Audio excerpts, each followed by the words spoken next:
I didn't even know you had plastic surgery. We didn't even know that in the first conversation we had.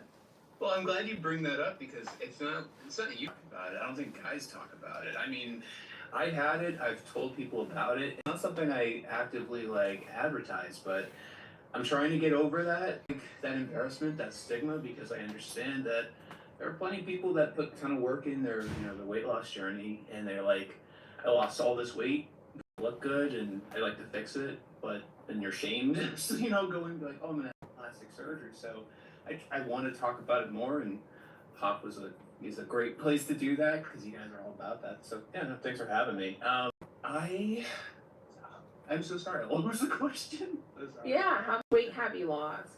It's a little over 300 pounds. I started this at 525, and now I'm 230 range, which is awesome.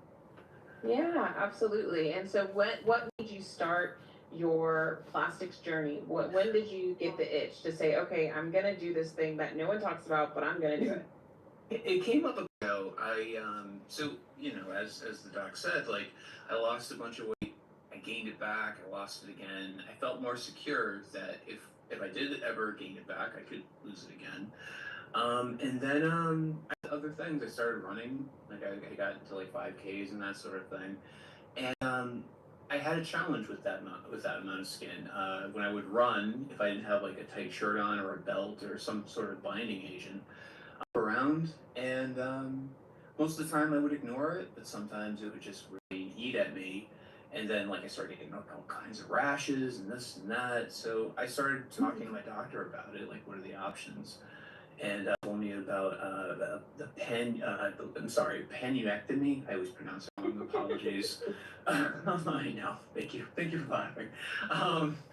I had it 2 years ago, and I'm so grateful. It's just sort of like unlocked a bunch of stuff. It's made things a lot easier.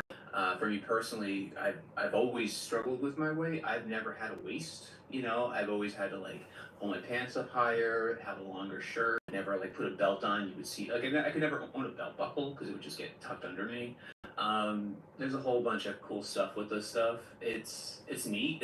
Sometimes I forget that I've had it. And then sometimes I really remember, like pictures, like the blood drains and stuff like that. Yeah, I'm so glad that you documented that because I saw that, I was like, wow, you really did have surgery. 100%, I assure you, those are real. Those are real photos of real blood coming out of both of my legs for sure. So Amanda, I think we're back, right? Your sound's working. I think I heard you. Yeah, okay. Can you hear me now? Yep, sure can. Sure. Thank you so much for being here. So Amanda, let's talk about your weight loss and kind of the beginning stages of when you started kind of looking into and what that journey looked like. So I have lost 635 pounds. Wow. And my before picture, in this picture, I had already gotten down to about 615 pounds. The plastic surgery journey started a lot sooner than a lot of people's because I carried so much of my weight in my abdomen. So once I got down to around 450, 460, I had a panic mainly for mobility reasons because I was finally like getting into exercise and walking, and it was so difficult to walk because my stomach, it hung below my knees. So that was the first surgery. And then later on, probably maybe 2 years later, once I had lost the majority of my weight, I did the arm skin removal. Sorry, I don't know the technical names for it. And then we're not supposed to. I did the arm skin removal and the breast skin removal and lift at the same time. And then I did my last surgery was this year in January. I did the FBL like tummy tuck procedure. And so, and I'm going to ask all three of you this, but I'm going to start with you, Amanda. What is something that you wish you would have known, like ever since now, even in the last, year or since you've been with Pop, that you knew when you first started your plastics journey? Well, in all of my plastic surgeries that I've had, I never was told how important nutrition was to recovery. Like I was never told to watch what you eat, about the salt, those things. So that, and it's definitely that not all plastic surgeons are created equal when it comes to loose skin removal after dramatic weight loss. That's really good. Ken, what about you? What is some things that you wish you would have known in the beginning? Because there's tons of people watching who are at the beginning of their journey. The biggest thing for me that I learned, that my biggest misconception was, it's not a shameful thing. It's not a shameful, self-centered thing to do. You work hard, to get your body in shape. You work hard to, fix things about yourself that you wish weren't the case. Getting over the stigma around plastic surgery, it feels like a superficial thing to go into, but it's not. It absolutely is not.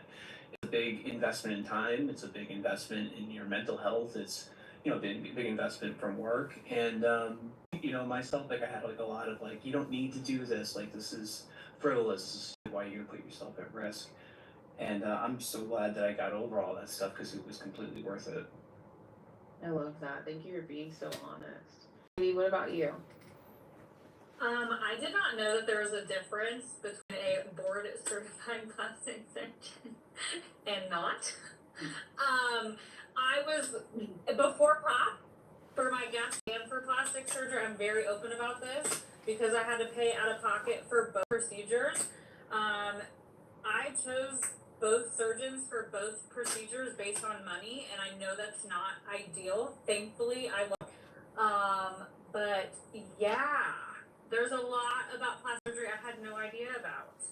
And the mental health aspect of it for me personally, thankfully, after my second round, I did have to have that revision. I was able to have the mental health support, and it has been life-changing because I think my mental health got a little bit worse after plastic surgery. To talk about that, and I saw Ken, you shaking your head. Well, for me personally, like with bariatric surgery, you go in, you have this procedure, and you don't wake up and lose a bunch of weight. Like with plastic surgery, you go in and you've been used to seeing yourself in the mirror a certain way, and you can see that badge of honor with all your loose skin in, and then you go in, you have surgery, you come out, and you're completely different. And so that's hard because I've been carrying that loose skin for so long. And for me personally, one thing that really hit home for me right before my tummy tuck is the fact that they removed the apron of skin. For me, my C-section scar for both of my children, it was gone. Like that part, that skin, that stuff, like that was just gone, and like huge part of my journey.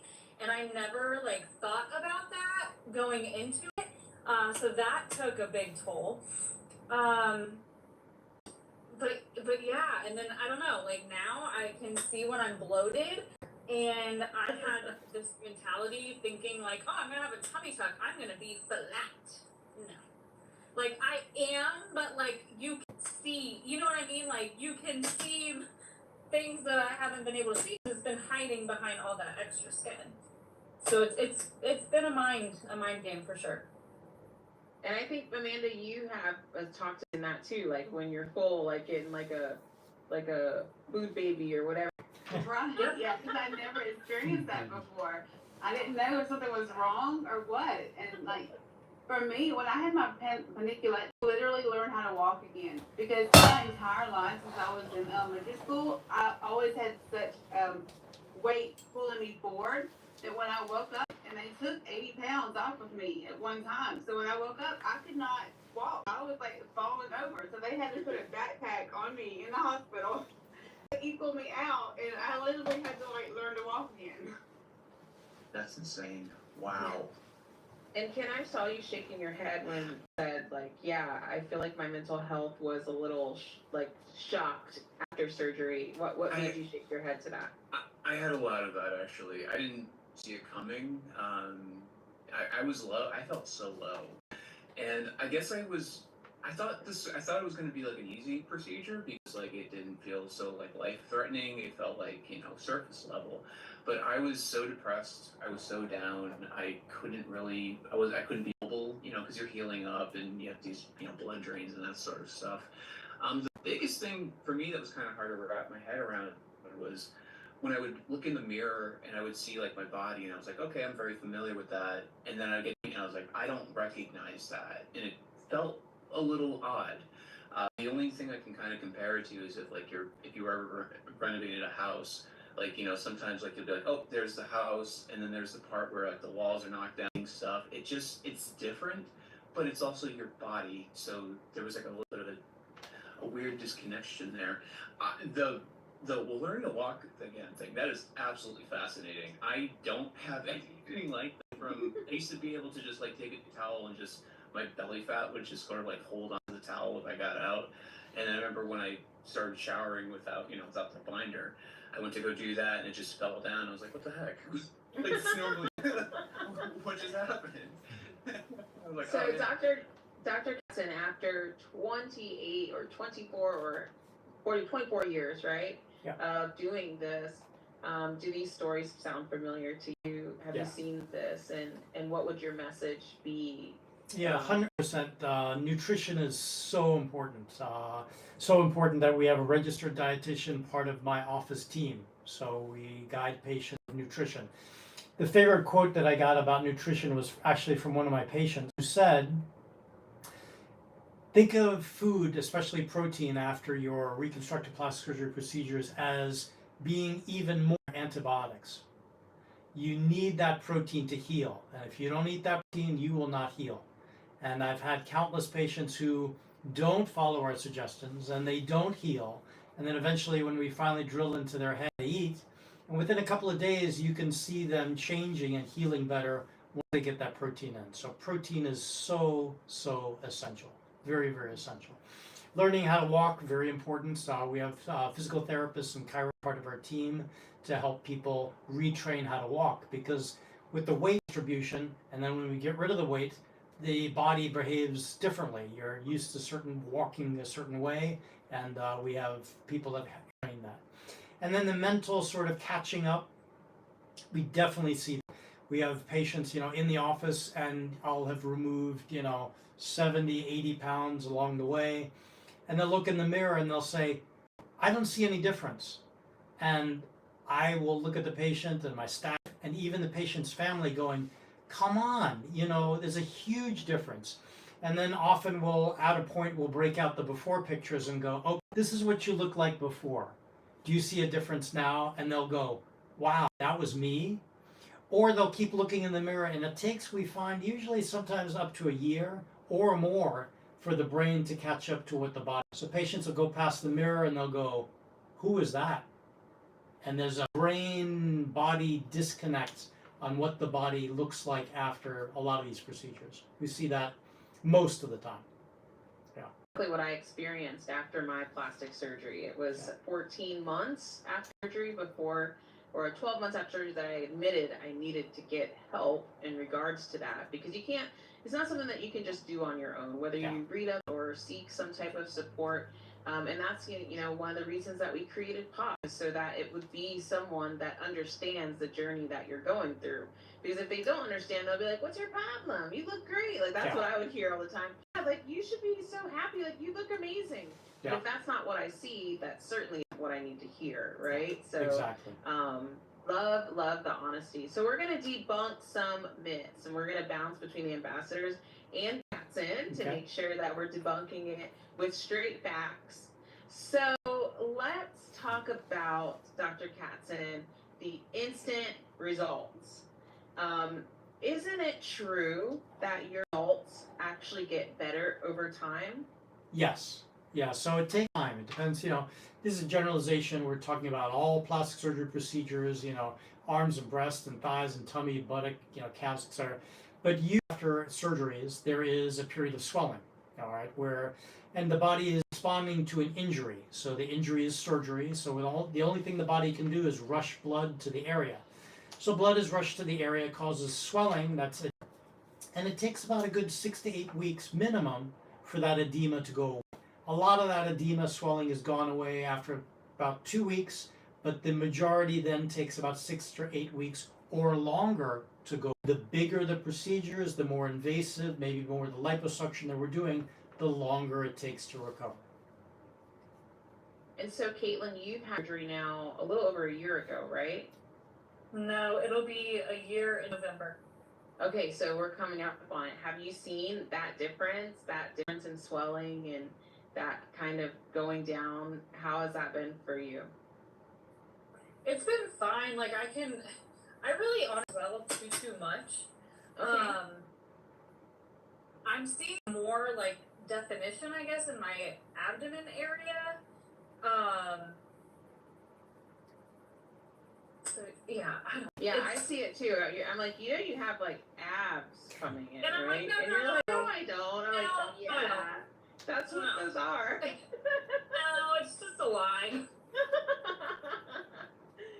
So, myth, Dr. Katzen, is that okay? I'm gonna have this surgery and that's it. I made it. I don't need any more weight management. What do you say to those? Yeah, completely not true. These are just tools to help you get to where you want to be, but you've got to take what we give you, or create actually, and sort of preserve it, nurture it, make sure it doesn't come back again. Usually in my patient practice, you get very few rebounds, you know, where the patient comes in obese, they lose the weight, they have the plastic surgery, and then they go back to a morbid obesity situation. That's pretty rare in my practice. But that doesn't give you a ticket after we perform our plastic surgery procedures to license to eat and just not treat your body well. You still have to watch what you eat. You still have to exercise every other day and basically maintain what we create. And you can maintain it and actually even make it better than what we create. Yeah, absolutely. I know that that's something that's a part of your lifestyle. It's a part of like really making a lifelong change. Can you speak to that? Yeah, I mean, like, I get the mindset. You have procedures, you have surgeries, and then you're like, I'm fixed, I'm good. I don't have to do any things that like I was doing before to maintain. But yeah, no, like you have to change. You have to change everything, but like in increments, you know. Like I never was an avid exerciser. I walk every day. I would just sort of like eat whatever was available. Now I'm very mindful about the things that we keep in the fridge and what we order from time to time. It comes with the territory, you know. Like I think I don't know about any of you on here, but I always admire like that I gain all the weight back and all this work, you know, was for nothing. I have that often. I wish I didn't have that, but it is kind of a nice motivator. You know, you have to kind of keep your eye on. You have to stay on the ball. That being said, like it's not like do or die. You know what I mean? Like I'll sometimes like you know I'll be quote unquote good or I'll be quote okay. Like you just have to like overall like develop like habits and things that you do. Just you know keep a healthy lifestyle. And it's exponential. You know, you exercise every day. That'll make you want to eat better. You want to eat better. Maybe you look. It's just it kind of like adds to itself. It's an investment in yourself. And food has such a big part to play in that. So one of the things I love that you created is your recipe book, Ken, because it's has so many delicious options to keep you on the right track, but be creative and really just think that's so amazing that you gave back to the community in that way because it's so important because you know Katie, you know we talk about it from time to time. We talk about how food addiction is so different from other addictions because you need food to live. So being able to have things like what you supply to make it fun and something to look forward to, and like the recipes that the ladies do, amazing. But I really have to shout out your recipe book, Bite Size, because I mean they're just really unique. I make some of those recipes that I see you put on TikTok. Thank you. I'm sorry. I get so embarrassed about that. I do. You should be proud of it. I get a little, well, I've said it before. I never wanted to make a book. Like I just wanted to make a bunch of videos and help people, and then everyone's like, no, we need a book. And I'm like, oh, here's the rest of the book. So I get like a little bit like, yeah, no, stop talking about it. But no, I appreciate that. Thank you. No, it's important. It's important to have bulletproof, you know, recipes that you look forward to, and then also it's important to have recipes that you can enjoy with yourself and the whole family. That was a hard thing to adjust to. Like Second day after surgery, my family has family breakfast, which we never do, but for some reason we did it for my surgery. And it's heartening to be like, all right, well, I'll have the Jello and you guys have the scrambled eggs, bacon, and toast, and I'm gonna go for a walk for no reason, and have a good day, guys. And then So another, is, I mean, this happens a lot, and even I am experiencing it right now as I'm in the latter part post-op, that all the skin goes away. And I think the important thing is not to fixate on it, but let's talk about that, Dr. Katzen. Yeah, so when we're doing plastic surgery, again, weight loss patients are very unique. They're very special because the skin is stretched out. It's not like somebody who's had maybe 1 or 2 babies or maybe has lost 5 or 10 pounds. Skin's been put on a lot of stretch. It has bounced back a lot. So us as surgeons that specialize in this field, we have to pull the skin a lot tighter than you would on somebody that had just had a baby or maybe they lost 10 or 15 pounds. So you really have to put the skin on a lot of tension, much more tension than you would on average. And we get it as tight as we possibly can. You've seen my before and after picture on the table pictures. We can't get you any tighter. And then sometimes after the surgery, the skin can stretch out a little bit. So you may need to touch up on secondary surgeries. And one of the beauties of reconstructive plastic surgery massive weight loss is we don't do all the procedures in one setting. Okay, we don't do that anymore. That was done like 25, 30 years ago. You have 8 surgeons. You can do it. You're in the hospital for like 2 weeks, multiple blood transfusions. Each side looks different because you have multiple surgeons working on you. We don't do that anymore. All right. Now we do one stage at a time, whether it's the body lift and coming up to the breast and the arms and the face, etc. So we stage these. And if an area that needs a touch-up during the second surgery needs a touch-up, we touch up during the second surgery. So say we do your body lift, and then we're doing, the breast or the arms secondarily, we can go back to that tummy and touch it up to see if it needs a little bit of a tuck. But yeah, you're quite correct. All the skin doesn't get pulled so dramatically that you can take a quarter and benefit for the rest of your life. No, some of the skin does stretch back a little bit. Nothing like the original, but you get a little recoil, as we call it. Amanda, have you experienced that in your surgery journey since you've had a couple now? Yeah, especially on my arms, because I've lost more weight since I had my arm surgery. So I'll be putting on my shirt or drying off, getting out of the shower, and I'll be like, "Is that a wrinkle? Like, what is that? Where did it come from? Like, why is it not white?" And the same thing with my stomach. My FDL, the 8 months at the end of this month, I've had it. So I'll be laying in the bed and I'll roll over and I'll look and I'm like, "Why is it wrinkled? It should be straight like an iron." Yeah. So I'll look at it. It'll play with your head, but yeah, you come out with expectations of you're just gonna not have a wrinkle anywhere. Yeah. But then you start adjusting, but my arms definitely I'm probably gonna have to have touch, which I didn't think I would, when I first had it. But you don't know what's gonna happen in the process of the next couple of years or whatever. You may lose more weight, you may regain and have to re-lose. So there's always a possibility of those things happening. But I would bet that all 3 of you would say that the wrinkles are whatever, little extra skin, the food belly, the food baby, whatever, is all better than the before, right? Absolutely, yes. Than the extra, right? Of course, big time. Yeah, I don't miss that by any means. Now, a lot of people, Dr. Katzen, will say, I really want that surgery, but I don't want a scar. Yeah. We probably heard that about 20 times today, or all the scars, they fade away and disappear, right? No, they'll always be a scar. So plastic surgery is trained to make the most minimal scars. So there are a variety of things we can do in the operating room in terms of the sutures we use, the number of sutures we use, the position